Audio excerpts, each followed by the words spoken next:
Oke, kamera standby, audio standby. Roll 3, 2, 1, action. Antrian nomor 2 dipersilakan masuk.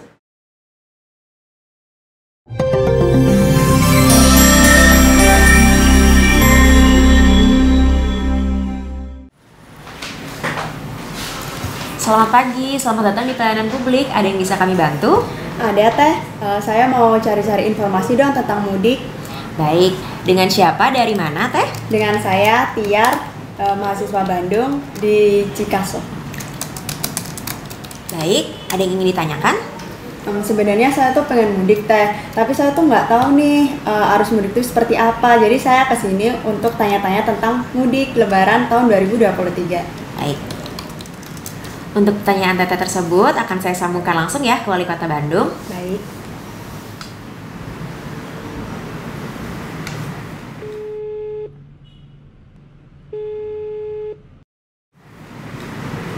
Assalamualaikum Pak Wali. Damang Pak. Waalaikumsalam, alhamdulillah sehat. Kumaha teh?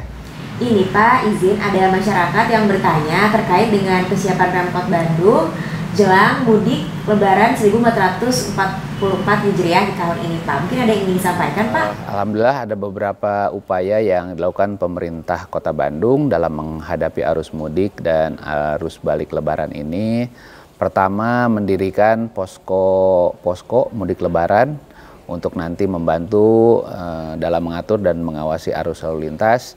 Kemudian kita juga akan melakukan inspeksi ke terminal-terminal untuk mengecek RAM cek ya, sehingga insya Allah kita jamin keselamatan angkutan jalan. Kemudian juga mengawasi kesiapan jumlah armada dan ketersediaan jumlah kursi di terminal-terminal, termasuk menyiapkan fasilitas pelayanan di terminal dan perlengkapan jalan juga. Punten Pak Wali, ini saya pertama kalinya mudik setelah pandemi COVID-19.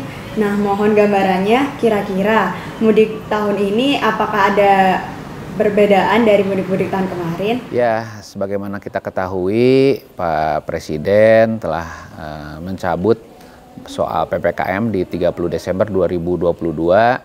Tentu hal ini akan mempengaruhi terhadap minat dan animo masyarakat untuk melaksanakan mudik Lebaran di tahun 2023 ini. Dan berdasarkan survei, kemungkinan ya sekitar 50% total penduduk Kota Bandung akan melakukan mudik. Dan kurang lebih ada sekitar 15% yang justru akan menuju ke Kota Bandung. Baik Pak Wali, mungkin juga Pak bisa disampaikan juga, diinformasikan kepada masyarakat terkait dengan jumlah dan jenis transportasi publik yang bisa digunakan oleh masyarakat untuk mudik Lebaran tahun ini Pak. Jadi kalau di dalam kotanya tentunya kita akan menyiapkan Transmetro Bandung di 6 koridor dan Transmetro Pasundan di 5 koridor. Sementara untuk angkutan kota tersedia kurang lebih 37 trayek yang melayani seluruh wilayah di Kota Bandung. Nah, saya sih pengennya naik bis ya Pak. Namun apakah dari pemerintah Kota Bandung ini ada upaya untuk memastikan keamanan dan juga kenyamanan bagi pemudik yang ingin naik bus? Tadi sudah saya sampaikan untuk menjamin keamanan, keselamatan para penumpang bis, kami akan melakukan RAM cek kepada setiap perusahaan bis nanti di terminal-terminal untuk memastikan kendaraan yang akan digunakan pada saat mudik Lebaran itu seluruhnya layak jalan. Dan pemeriksaan ini akan kami lakukan pengeremannya, kemudian lampu-lampunya, remnya juga, kualitas bannya, termasuk memeriksa kesehatan para pengemudi. Wah, kalau begitu mendingan naik bis ya Pak. Nah, untuk puncak arus mudik dan juga arus baliknya tuh tanggal berapa aja sih Pak? Kemungkinan dengan dimajukannya libur bersama oleh pemerintah menjadi tanggal 19, kemungkinan arus mudik mulai tanggal 19 hingga 21 April. Sementara untuk arus balik kemungkinan meskipun masuk setelah libur bersama itu lebih cepat, tapi kelihatannya arus balik tetap akan kurang lebih diperkirakan tanggal 29 sampai 30 April. Nah, baik Pak, ini juga ada pertanyaan nih Pak dari netizen di media sosial. Di mana saja jalan yang akan diperkirakan terjadi peningkatan volume kendaraan di Kota Bandung, Pak? Kemungkinan jalan-jalan masuk dari luar kota, dari utara itu kemungkinan Jalan Setiabudi, kemudian dari arah barat itu Jalan Pasteur, Junjunan, kemudian dari selatan itu Muhammad Toha, Soekarno-Hatta, kemudian timur Jalan Nasution, dan beberapa tempat-tempat favorit para wisatawan itu ya sekitaran Dago dan pusat-pusat kota juga gitu ya. Terus ada nggak sih Pak langkah antisipasi dari pemerintah Kota Bandung untuk mengurai arus lalu lintas jika terjadi pelonjakan atau kemacetan? Tadi saya sudah sampaikan kita akan membentuk posko-posko bekerjasama dengan pihak kepolisian, termasuk menempatkan personil-personil di titik-titik kemacetan yang diperkirakan akan terjadi kemacetan untuk bisa mengatur dan mengurai volume kendaraan yang ada. Tadi posko-posko ini juga selain posko mudik itu, tapi bekerja sama dengan polisi untuk memberikan rasa aman juga gitu bagi para pemudik. Itu di wilayah timur itu Cicahem, kemudian di ujung Berung, Bundaran Cibiru, di bundaran Simpang Samsat, sebelah utara juga kita dari Dago, dari Ledeng, dan di pusat-pusat kota juga kita akan siapkan.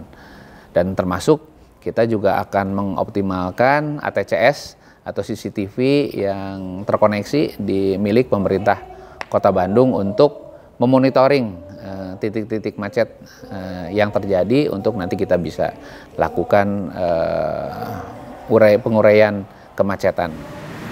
Nah, kalau untuk jumlah personilnya nih ada berapa banyak sih Pak yang dikerahkan? Kemudian untuk titik-titik penempatannya ada di mana aja sih Pak untuk arus mudik dan juga arus balik Lebaran 1444 Hijriah?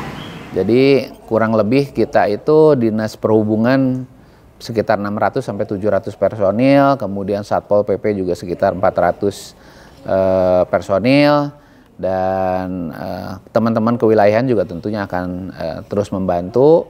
Dan ini disebar di 2 titik lokasi posko, yaitu Terminal Leuwi Panjang dan Terminal Cicahem. Dan kita juga akan menempatkan 15 titik posko pengaturan lalu lintas, dan pelaksanaannya itu H-7 sampai H+7 Lebaran.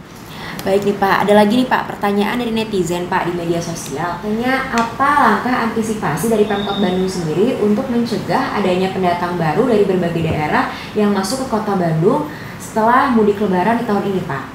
Ya, pertama tentunya kami menghimbau nanti warga yang akan kembali itu memang yang penduduk Kota Bandung, dan kami juga tentunya akan berkolaborasi dengan Dinas Kependudukan dan Catatan Sipil. Kemudian tadi warga masyarakat dari luar daerah itu tujuannya masuk ke Kota Bandung ini juga harus jelas. Entah itu memang dia sekolah di sini, memang dia juga bekerja di sini, dan kalaupun yang tidak belum, itu pastikan ada penjamin yang tinggal di Kota Bandung.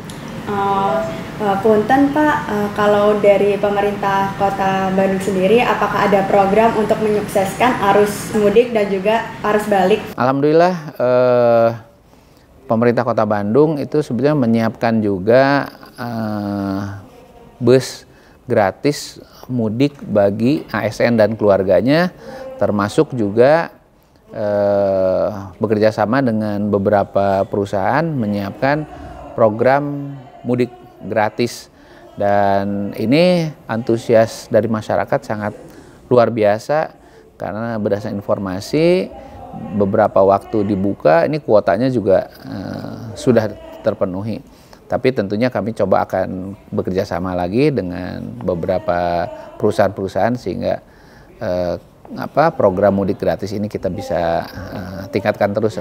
Baik, terakhir nih Pak, mungkin ada pesan-pesan Pak yang ingin Bapak sampaikan kepada masyarakat untuk menghadapi mudik lebaran 1444 Hijriah di tahun ini supaya mereka merasa aman, nyaman selama mudik Pak.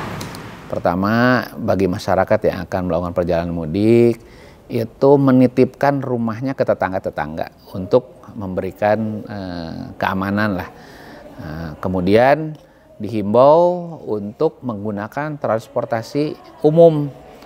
Tapi kalau ternyata tetap akan menggunakan kendaraan pribadi, pastikan kendaraannya itu prima dan kondisi kesehatan juga dalam kondisi prima. Cukup istirahat, jangan sampai ngantuk, dan jangan juga membawa barang-barang secara berlebihan. Baik Pak Wali, terima kasih atas bincang-bincangnya hari ini dan juga sudah menjawab pertanyaan dari masyarakat terkait dengan kesiapan mudik lebaran 1444 Hijriah. Sebelum menutup perjumpaan kita hari ini, saya dan juga masyarakat ingin mengucapkan selamat Hari Raya Idul Fitri, mohon maaf lahir dan batin ya Pak. Sami-sami Teh Teresa, saya juga atas nama pemerintah Kota Bandung mengucapkan selamat Idul Fitri 1444 Hijriah. Taqabbalallahu minna wa minkum, syamana wa syamakum, mohon maaf lahir dan batin. Baik, Assalamualaikum Pak Wali. Waalaikumsalam warahmatullahi wabarakatuh. Begitu Teh yang disampaikan oleh Pak Wali terkait dengan kesiapan mudik lebaran di Kota Bandung 1444 Hijriah. Mungkin sudah jelas apa yang disampaikan? Menurut saya sudah jelas Teh, terima kasih. Ada yang bisa kami bantu lagi Teh? Sudah Teh, segitu aja Teh. Nuhun Teh, saya mau pamit pulang ya Teh. Teh sebentar, mau dapat hadiah nggak Teh? Mau Teh, ada apa tuh? Nah, untuk wargi Bandung yang ingin mendapatkan hadiah merchandise cantik dari Halo Bandung, wargi bisa menjawab pertanyaan kuis di bawah ini. Wargi yang udah tahu jawabannya langsung tulis jawabannya di kolom komentar ya. Wargi yang berhasil menjawab dengan tepat dan beruntung akan mendapatkan hadiah dari podcast Halo Bandung. Gitu Teh. Oh baik Teh, habis ini saya mau pulang dan mau ikutan kuisnya. Siap. Atur nuhun Teh. Sama-sama. Nah, wargi Bandung, siapa nih yang udah ikutan kuis di podcast episode sebelumnya? Ini dia para pemenangnya. Selamat ya bagi para pemenang akan mendapatkan hadiah dari Halo Bandung. Bagi para pemenang akan dihubungi oleh tim podcast Halo Bandung untuk pengambilan hadiah. Jangan lupa ikutan kuis episode kali ini ya. Hatur nuhun.